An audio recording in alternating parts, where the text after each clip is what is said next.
নমস্কার বন্ধুরা, তেল ঝাল মশলার ইনপুটে নূপুর আমি, প্রবাসী বাঙালি, আপার আসাম যোরহাট থেকে চলে এসেছি আজকে তোমাদের নিয়ে একটু বেরু বেরু করতে। আজকে আমাদের সফর গৌহাটি টু যোরহাট জনশতাব্দী এক্সপ্রেসের ভিস্টাডোম কোচ। অনেকেই জানি ভিস্টাডোম কোচে এতদিনে উঠে পড়েছ, কিন্তু আমরা তো একটু অন্যদিকে থাকি। যদিও কোচটা অনেক দিনই শুরু হয়ে গেছে, কিন্তু আমাদের কোচটাতে উঠতে একটু দেরি হয়ে গেছে। কিন্তু এত সুন্দর, এত ভালো ব্যবস্থাপনা, এত পরিষ্কার পরিচ্ছন্ন, ভাবতেই পারি না যেটা ইন্ডিয়ান রেলওয়ের একটা নতুন সংযোজন। বন্দে ভারতও শুনেছি বা বিভিন্ন জায়গায় দেখছি খুবই ভালো হয়েছে। তোমরা যারা যারা চড়েছো তারা কিন্তু অবশ্যই আমাকে কমেন্ট সেকশনে কমেন্ট করে জানিও। আজ আমরা বেরিয়েছি গৌহাটি থেকে যোরহাটের উদ্দেশ্যে। তো এখন মোটামুটি সব জায়গাতেই ভিস্টাডোম কোচ পাওয়া যায়, কিন্তু আমরা ভাবলাম যে আমরা একটুখানি তোমাদের সঙ্গে একটা শেয়ার করি। তাই জন্য আজকে আমরা চলে এসেছি একটা ছোট্ট ঘুরতে যাওয়ার ভিডিও নিয়ে। তোমরা সকলেই জানো রান্না বান্নার পাশে আমাদের আর একটা শখের জায়গা হলো টুকিটাকি আশেপাশে ঘুরে বেড়ানো। আমরা তোমাদের সঙ্গে আসামের আনাচে কানাচে বিভিন্ন জায়গায় ঘুরে দেখাই। তো এবার ভাবলাম ভিস্টাডোম কোচের সঙ্গে অল্প ডিমাপুরটাও একটু ঘুরে দেখাই, আমাদের প্রতিবেশী রাজ্য। কোহিমাতে তো একটা খুব সুন্দর ফেস্টিভ্যাল হয়, সেটা অনেকেই জানো বা ঘুরতে আসো, হর্নবিল ফেস্টিভ্যাল। তো কোহিমা পর্ব আমরা পরে আনবো। আজকে আমরা গল্প করতে করতে তোমাদের সঙ্গে শেয়ার করব কোহিমা বা নাগাল্যান্ডের যারা মানুষজন তাদের প্রত্যেক দিনের জীবনযাপন, তারা কিভাবে থাকেন, কী ধরনের খাওয়া দাওয়া বাজার হাট করেন, তাদের বিয়ে শাদিতে তেনারা কীরকম পোশাক আশাক পরতে পছন্দ করেন। এগুলোই ভেবেছি ছোট্ট ছোট্ট করে যেটুকু ইনফরমেশান আমি জোগাড় করতে পেরেছি সেটুকুই তোমাদের সঙ্গে শেয়ার করব।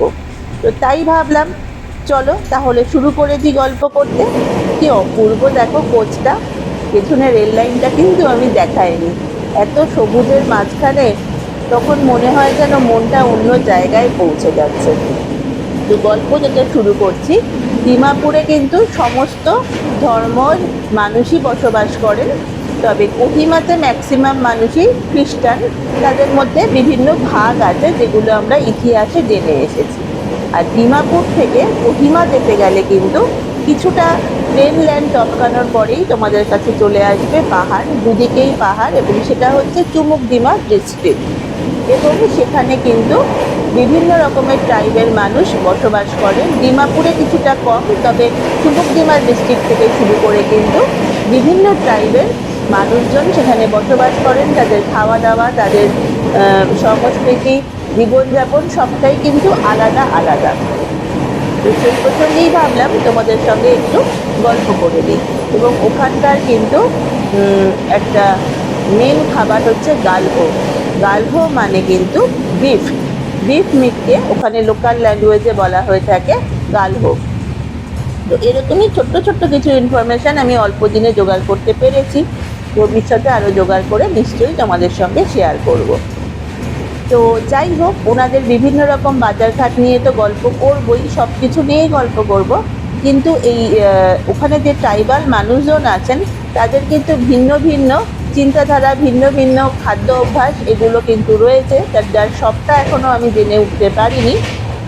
এবং ওখানকার মানুষজন কিন্তু আমি বাজারে যেয়ে দেখেছি ব্যাঙ থেকে শুরু করে, স্নেল থেকে শুরু করে, আবার যেটাকে আমরা বাংলায় বলে থাকি কুচো মাছ বা কুচে মাছ, অনেকটা সাপের মতো দেখতে, সেটাও কিন্তু খান, কিন্তু সম্পূর্ণ অন্য পদ্ধতিতে। ওনাদের প্রত্যেকের বাড়িতেই একটি করে উনুন থাকে এবং তার উপর একটা করে লোহার জাল থাকে, তার উপরে বিভিন্ন রকম লোহার শিকের সাহায্যে তারা পর্ক বলুন, গালহো মানে বিফ বলুন, বা আপনার এই ধরনের মাছগুলোকে ঝুলিয়ে রাখেন দীর্ঘদিন ধরে। এগুলো একটু একটু করে শুকিয়ে শুকিয়ে ওনারা রেখে দেন, বা বলতে পারেন যে ওনারা সেভ করে রাখেন। তারপর ওরা বিভিন্ন রেসিপির মাধ্যমে ওনাদের খাদ্যাভ্যাস যেরকম সেরকমভাবে ওনারা এটা খেয়ে থাকেন। চলুন গল্প করতে করতে সোজা পৌঁছে গেলাম কিন্তু এবার আমি ডিমাপুর মার্কেটে। এটা কি বলুন তো, আশা করি সবাই চিনতে পারছেন যারা বিভিন্ন রকম ইউটিউবে ভিডিও দেখেন। আর যারা দেখেন না বা জানেন না তাদের বলি, এটা কিন্তু মৌমাছির চাক। যে চাক থেকে আমরা মধু সংগ্রহ করি, যে মধু আমরা খাই, দেখুন, একটু মন দিয়ে দেখতে পেলেই কিন্তু ভেতরে ছোট্ট ছোট্ট দেখছেন পোকাগুলো নড়ছে। এই চাকটা যত বড় হবে তত কিন্তু এর দাম হবে। মোটামুটি একটা বড় চাকের দাম 15 থেকে 16,000, 20,000, 22,000ও আমি পেয়েছি, বা তার থেকেও বেশি। ছোট যত হবে তত দাম কম। আর এইগুলো হচ্ছে ব্যাঙাচি। এই ব্যাঙাচি দেখুন বিভিন্ন প্যাকেটে আছে। এই সাইজ অনুযায়ী এগুলোর দাম নির্বাচিত হয়। মোটামুটি জানতে পেরেছি 300 টাকা থেকে শুরু করে মোটামুটি 800-900 টাকা পর্যন্ত এগুলো বিক্রি হচ্ছে ওখানকার লোকাল নাগা যে মার্কেট, সেই নাগা মার্কেটে। আর যে চাকটা দেখালাম ওটা কিন্তু ভিমরুলের চাক থাকে, মৌমাছির চাক থাকে। তারপর এটা দেখুন, এটা চলে এলাম আমি, সিল্ক ওয়ার্ম নয়, এটা স্নেল। এই যে দেখছেন মগটা, এই মগ হিসেবে বিক্রি হয়। আর আশেপাশে এগুলো যেগুলো দেখছেন এগুলো সবই বিভিন্ন সাইজের ব্যাং বা ব্যাঙাচি। আর এগুলো হচ্ছে ব্যাম্বো স্যুটের জুস, এই যে বোতলে বিক্রি করছে। আর এই যে এটা দেখছেন এটা কিন্তু পর্ক। পর্ককে এখানে বলা হয় গাহরি।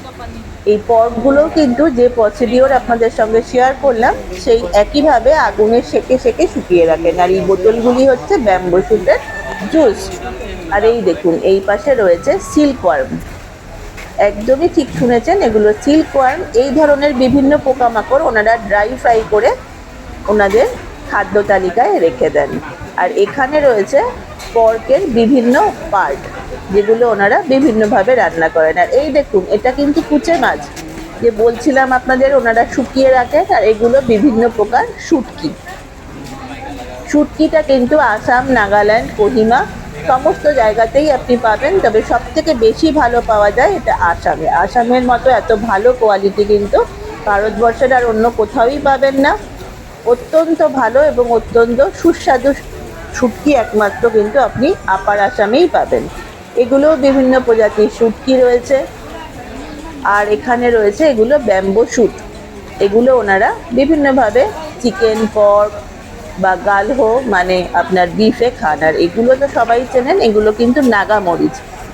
সম্প্রতি একটি আমি দেখেছিলাম ভূত জলকিয়া এবং নাগা মরিচের ভেতর পার্থক্য, দুটোই কিন্তু ঝালের পার্থক্য আছে এবং ঝালের পার্থক্য অনুযায়ী তারতম্যও আছে। আর এইগুলো কি বলুন তো, এইগুলো কিন্তু আদা, ওখানকার লোকাল আদা।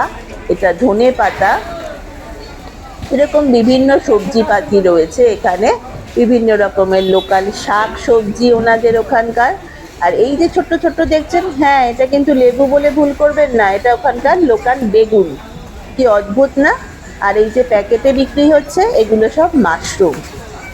ভারতবর্ষ বিভিন্ন জাতি প্রজাতি, নানা বর্ণ ধর্মের মানুষ থাকেন, তো সেখানে বিভিন্ন রকম শাক সবজি পাওয়া, দেখছেন বিভিন্ন রকমের সবজি পাতি। আর এটা মন দিয়ে দেখুন, এটা কিন্তু নাগা অঞ্চলের রসুন।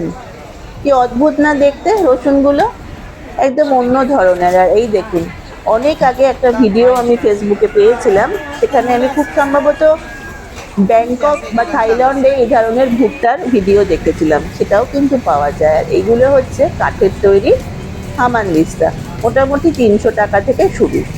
আর এখানেও রয়েছিল কিছু বিভিন্ন ধরনের শুটকি মাছ, নানান রকমের ওনারা খান, যে জায়গার যেরকম খাদ্য অভ্যাস সেরকমই চলে।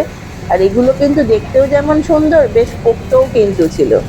এইবার আপনাদেরকে নিয়ে চলে যাব কিন্তু আমি এখানকার বিভিন্ন রকম যে কামারশালায় তৈরি হয় সেই ধরনের কিছু অস্ত্রপাতি। দেখতে পাচ্ছেন তো, এগুলো কিন্তু সবই কাঁচা লোহা থেকে তৈরি করা হয়। চারিদিকেই এত গ্রামের মধ্যে ওনাদের চলাফেরা করতে হয়, চাষাবাদ করতে হয়, তার জন্য বিভিন্ন রকম এই ধরনের জিনিসপত্রই ওনারা ওনাদের নিত্য প্রয়োজনীয় গৃহস্থালিতে বা চাষাবাদের ক্ষেত্রে ব্যবহার করে থাকেন। তো দেখতে কিন্তু বেশ ভালোই লাগছিল। আর ওই যে দূরে দেখছেন কাঠের স্টিকের গায়ে একটু করে শিক, ওগুলো দিয়ে ওনারা বিভিন্ন রকমের শিক কাবাব বানান, বিভিন্ন রকম মাছ বা মাংস দিয়ে। এইবার চলে এলাম বিয়ে ব্যাপারে। কি অপূর্ব দেখুন গাউনগুলো, কিন্তু গাউনগুলোর দাম কিন্তু অনেক। মোটামুটি স্টার্টিংই আমি জিজ্ঞেস করে জানতে পারলাম 40 to 50K, মানে 40 থেকে 50,000 টাকা একটা গাউনের স্টার্টিং। কিন্তু এই প্রসঙ্গে আরো একটা ভালো খবর বলি, গাউনটি কিন্তু কন্যা পক্ষকে কিনতে হয় না, এটা কিন্তু পাত্রপক্ষের পরিবার থেকে সমস্ত বিয়ের জামা কাপড় কন্যাকে বা কন্যার বাড়ির লোকেদের দেওয়া হয়ে থাকে। এক একটা গাউন দেখে না অপূর্ব লাগছিল, এত সুন্দর করে সাজিয়ে রেখেছে যে দেখলেই মনে হচ্ছে চোখটা আর মনটা জুড়িয়ে যাচ্ছে। আপনারাও দেখুন, আমার এত ভালো লেগেছে। তবে এই প্রসঙ্গে বলে রাখি, এটা কিন্তু মোটামুটি বেশ উচ্চবিত্ত পরিবারেই এই ধরনের পোশাক পরে বিয়ে শাদী হয়। তা না হলে কিন্তু আসামে যে একটি ড্রেস আছে, আপনাদের মেখলা চাদর বলা হয়, সেটাও ওনারা ওখানে বিয়েতে ব্যবহার করেন। আর এইখানে রয়েছে বিভিন্ন ধরনের ওড়না, হাতের গ্লাভস, তারপর আপনার বিভিন্ন রকম জুয়েলারিজ, ড্রাই যে ফুলের বোকেগুলো ওনারা বিয়েতে ইউজ করে থাকেন, এই সব নানান রকম জিনিস। এক কথায় একজন ব্রাইডালের যা যা লাগে বা গ্রুমিংয়ের জন্য যা যা লাগে, তার সব কিছুই আমি পেয়েছিলাম এই দোকানটিতে। কিছু কিছু ছোট ছোট জুয়েলারি বা ফ্লাওয়ারও আমি আপনাদের সঙ্গে শেয়ার করছি। দেখতে কিন্তু বেশ ভালো লাগলো।